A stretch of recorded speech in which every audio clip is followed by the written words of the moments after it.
Дебело судско досие има Стојанче Јовановски, кој сега е во притвор по падот од балкон на неговата сопруга Ивана и нивната 6-годишна ќерка Катја. Неколку пресуди за тешки кражби, загрозување со опасно орудие при тепачка или караница, насилство и напад на службено лице. Најмалку една деценија има историја на кривични дела и пресуди против него во судскиот портал. Првата пресуда до која дојде Телма датира од декември 2017 година, а делото било сторено 2015-та.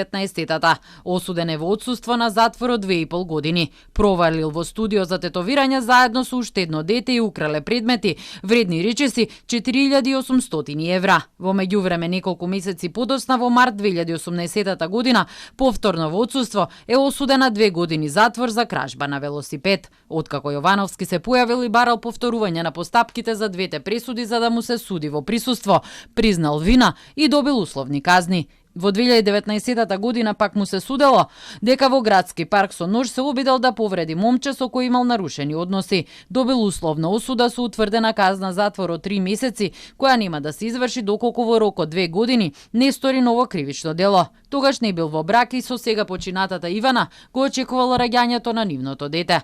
Во оваа пресуда се спомнува дека е осудуван и во 2016 година за одземање на моторно возило, но оваа пресуда не можевме да ја пронајдеме. Јовановски повторно се нашол во суд. 2 правосилни пресуди има против него за напад на службено лице при вршење работи на безбедност со парична казна од 150 евра и на условна осуда за насилство со заштитен надзор од 1,5 година затвор, која нема да се реализира доколку во следните 4 години не стори ново кривично дело. Двете пресуди се потврдени од апелациониот суд.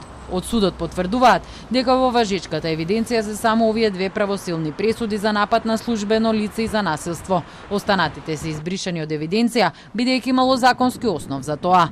Од обвинителството потврди и дека на крајот на минатата година бил и фатен со 19 грама марихуана и 7 грама амфетамини во багажникот на неговиот автомобил, а биле побарани мерки на предпазливост кои се уште се на сила. На Јовановски му беше определен 48 часовен притвор и сега му се ставаат на товари на ведување за сторување на самоубиство, нанесување на телесни повреди поврзани со семејно насилство и загрозување на сигурноста. Ивана пред половина година поднела барање за развод кое било регистрирано од Центарот за социјални работи Скопје, а во февруари имали допис од МВР за физички напад од страна на нејзиниот сопруг во декември. Од Центарот се уште не излегле со информации што констатирале по оваа пријава.